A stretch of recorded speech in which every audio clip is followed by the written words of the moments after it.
I stood there in the middle of that elegant dining room, red wine dripping from my sleeve onto the Persian rug, my hip throbbing where it had slammed into the edge of the massive oak table. The crystal water glasses lay shattered around my feet, and a small cut on my palm stung as blood mixed with the spreading crimson pool. Frank, no. Richard Kane towered over me, his face twisted in rage, chest heaving. "You ungrateful little," he started.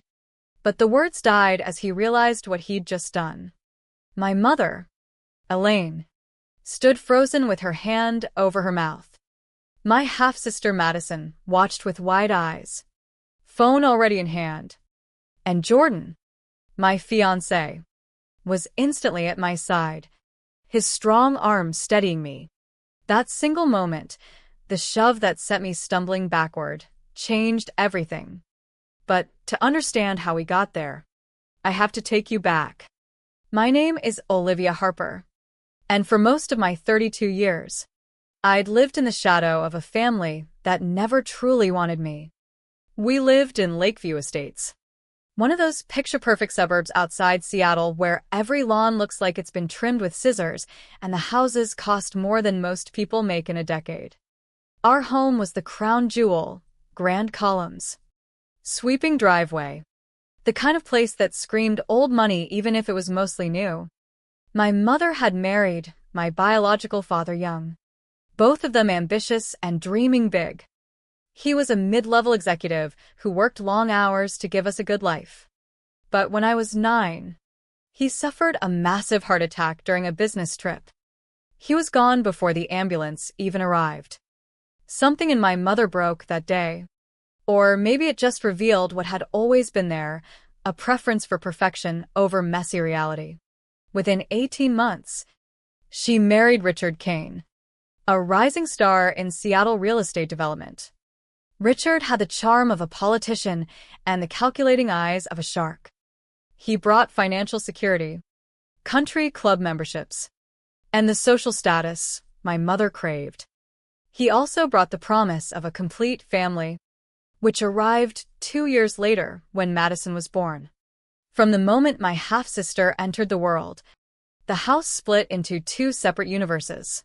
There was Madison's world, ballet lessons at the finest studio in Bellevue, private tutors for her gifted artistic talents, shopping weekends in downtown Seattle where they'd return loaded with matching designer outfits and bags that cost more than my monthly rent when I was in college, birthday parties that rivaled small weddings, complete with pony rides and professional photographers. Then there was my world, hand-me-down school supplies even though I brought home straight A's, suggestions that community college was more practical despite my academic achievements, family dinners where conversations flowed around me like I was invisible furniture. Madison has such poise, my mother would say at every holiday gathering, her hand gently on my sister's shoulder. She'll make such a beautiful addition to our social circle. Olivia's always been so self-reliant. She doesn't need all that extra attention. Self-reliant. That was their polite word for neglected. I learned early not to ask for things. After my 13th birthday, when my mother completely forgot and blamed me for not reminding her, I stopped expecting celebrations. When Richard dismissed my questions about college applications with "be grateful we provide a roof," I stopped seeking their help. I watched silently as Madison got a brand new BMW for her 16th birthday while I worked 3 part-time jobs to cover my own books and supplies. But rejection has a way of forging steel. Every slight fueled me. While Madison debated between fashion institutes and art programs, I buried myself in finance courses, teaching myself modeling and analysis because Richard, despite his empire, refused to explain even basic concepts. I landed an analyst position at Pacific Financial Group right out of university, rising quickly through sharp suits, flawless presentations, and a corner office with views of Lake Washington. Clients trusted me with millions. Colleagues respected my insights. Yet at family events, I was still the afterthought. seated at the kids' table or excluded from main conversations. The void grew deeper with time. I'd catch myself wondering what it felt like to have a mother who celebrated your wins instead of diminishing them. Deep down, some part of me still hoped they'd see me one day. That hope nearly destroyed me when I met Jordan. It started with a disaster at 3 a.m. A pipe burst under my kitchen sink, flooding my apartment. I was ankle-deep in water, desperately stacking towels to contain it, when the emergency plumber arrived. Jordan Ellis walked in with his toolbox and a calm smile that cut through my panic. "Looks like you've been building quite the fortress there," he said, nodding at my towel dam. I laughed despite everything, the first real laugh in weeks. As he worked, we talked about books on my shelves, hiking boots by the door, obscure documentaries we both loved. By the time the pipe was fixed, we'd swap numbers. 6 months later, he proposed on a rugged trail in the Cascades. Just us. A simple ring he'd saved for, inscribed with the coordinates of our first "I love you." It felt real, grounded, everything my family's polished world lacked. When I told my mother over the phone, the silence stretched painfully. "A plumber? Olivia? Richard has important associates. How do we introduce him at events?" Her laughter when I defended Jordan's character was sharp as broken glass. Madison texted mocking suggestions about better options from her fiancé's Yale circle. I should have known bringing Jordan to dinner would ignite the powder keg. But love makes you hopeful, even when logic screams otherwise.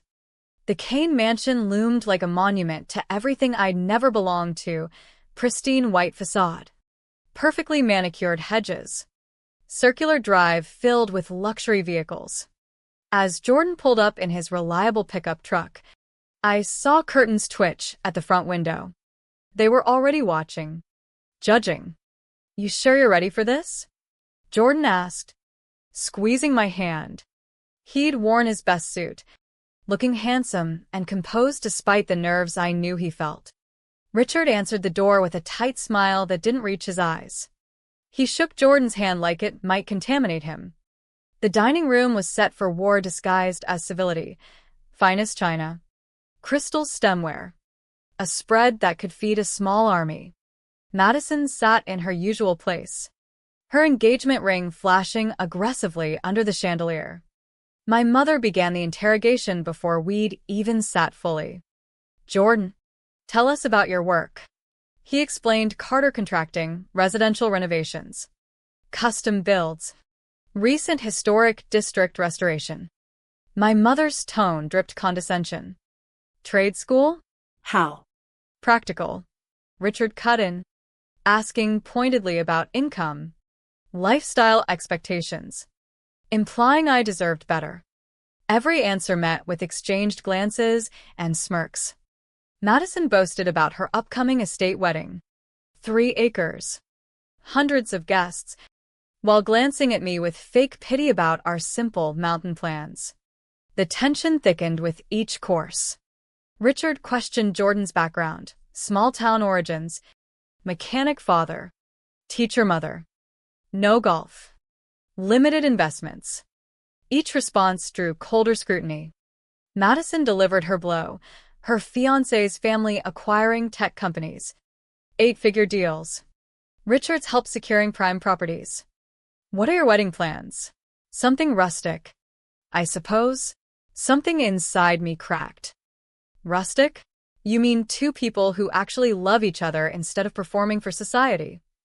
Richard's voice sharpened. "Let's not be dramatic. We're concerned about your future. Love doesn't pay bills or secure legacies." Jordan responded calmly about partnership and working together. Richard scoffed. "You think you're her equal? You fix pipes while she has a finance career." I'd held my tongue for decades. "A career you've never acknowledged. Never celebrated my successes, but now claim I'm too good for him." I stood, chair scraping loudly. My mother hissed to sit down. The room filled with overlapping voices, demands for apology, dramatic gasps. Jordan stayed steady. The calm anchor. The argument escalated. My mother slammed her palm down. End this engagement now. Olivia. I won't let you destroy our reputation. I stood firm. I'm not destroying anything. I've never been part of what you've built. Accusations flew. Ungrateful. Dramatic. Disloyal. I recounted years of exclusion. Eating in the kitchen during parties. Lies about studying abroad while working multiple jobs. Forgotten graduations versus Madison's extravagance. Richard's face reddened. Your place is what we've allowed. Be grateful. I laughed bitterly. Listing the slights. Voices crescendoed. My mother shrieked about family loyalty. Madison interjected about appreciation. Jordan suggested we leave. Richard sneered about taking the easy way. Then came the cruelest cut. Run away like your pathetic father, who couldn't even provide properly. The room silenced. My mother's gasp was audible. Using my father's death as a weapon shattered something final in me. Tears burned. How dare you? I whispered. Richard doubled down. Truth hurts. You're following his footsteps. Choosing failure. My hand moved before thought. The wine glass arced. Red liquid splashing across Richard's crisp, white shirt. He lunged, hand connecting hard with my shoulder. I stumbled, hip slamming the table. Glasses crashed. I fell among shards, dress soaking in wine, palm cut from glass. Jordan was there instantly, helping me up, checking for harm. Richard roared to get out. My mother froze. Madison recorded. Likely for later spin. This is who you are, I said. Voice shaking but clear. Wine dripped from my dress. But I'm done pretending. As we walked out, Richard shouted threats. My mother cried manufactured tears. None of us knew the neighbor's new security camera had captured the entire scene through the large windows, audio too. From their patio. My phone wouldn't stop buzzing the next morning. Messages flooded in, colleagues asking if I was safe. Old friends shocked by the video. Clients offering support. Jordan handed me his phone silently. Posted in the Lakeview Estates community group. Shocking violence at the Kane residence. Is this how respected neighbors act? The footage was brutally clear. The camera angle perfectly framed the dining room through glass doors. Richard's shove. My fall. The shattering glass. His cruel words about my father. My mother's disownment declaration. All preserved. Audio captured every raised voice. Insult. And Madison's mocking tone. Views climbed rapidly past 50,000. Calls poured in. My boss offered time off and firm support, calling it assault. Friends from college expressed outrage. Then Jennifer Morales from the Seattle Herald contacted me, a journalist investigating city development contracts where Richard's name repeatedly surfaced. That video is the tip. Documents suggest safety violations in his projects. Would you talk? Meanwhile, my family scrambled. My mother posted about private family matters and edited video, needing privacy, the same woman who'd bragged endlessly about Madison's achievements. Madison's tearful Instagram claimed jealousy and mental health struggles, met with brutal comments calling out gaslighting and abuse. Richard's business faced cancellations, board scrutiny at the country club, and review bombing with video links. That evening, Richard appeared at my door, drunk and furious, banging and ranting about me ruining him, admitting he'd only pushed a little. Jordan called police while I recorded. Officers arrested him on site for harassment upon recognizing the viral figure. His mugshot spread instantly. Anonymous tips followed former employees with files on schemes. Jordan pulled me aside. There's something I haven't told you. I'm not just a contractor. 5 years ago, I led engineering at a tech firm developing AquaGuard, a smart water filtration system detecting contaminants in real time. Slashing waste. Patent approved recently for major municipal contracts worth millions. I left corporate life for hands-on work, but kept innovating. Your stepfather's projects cut corners on water safety using outdated systems. Jennifer verified documents, fake invoices, substandard installations in luxury complexes, risking lead exposure and health issues. Spikes in gastrointestinal cases traced to his properties. City council vote on new standards loomed in days.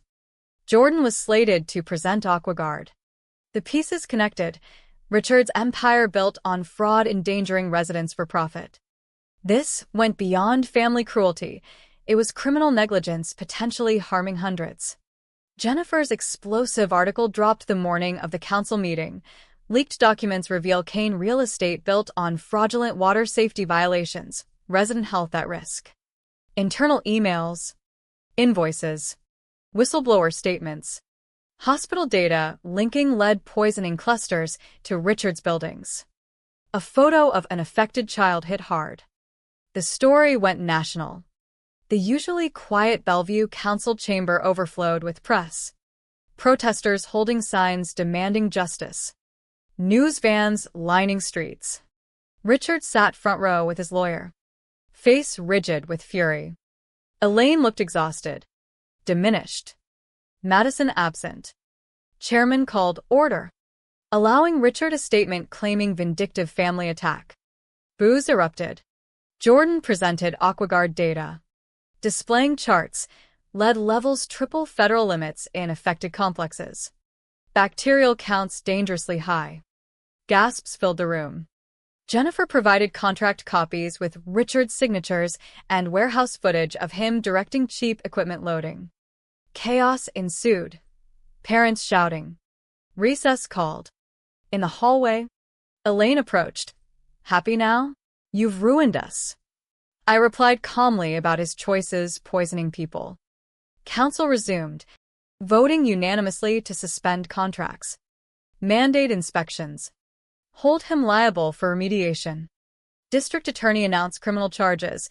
FBI joined for fraud probe. Federal agents arrested Richard in the chamber. 6 months later, Richard was convicted on multiple fraud, negligence, and assault counts, sentenced to 12 years. His empire liquidated to cover costs, contaminated sites demolished for safe replacements funded by his assets. Elaine visited my apartment, looking frail in simple clothes. The mansion, the cars, memberships gone. She cried real tears, apologizing for choosing status over me, neglecting my needs, prioritizing Richard and Madison. Madison had distanced herself, calling her a liability. I accepted the apology but needed time, no forgetting decades of pain. The Riverside Community Center opened on a former contaminated site. AquaGuard installed citywide via Jordan's $20+ million deal with royalties. Former residents thanked me personally. The hospitalized child now played freely. At our small mountain wedding, Richard's former boss walked me down the aisle amid chosen family. Jordan spoke of integrity over acceptance. Watching children laugh safely, I realized justice wasn't revenge, but protecting truth and building authentic life. The camera captured violence, but also my liberation, from seeking approval to embracing who I truly am. Their choices led to consequences, mine to freedom and purpose. What would you choose when family betrays you? Silence or standing for what's right?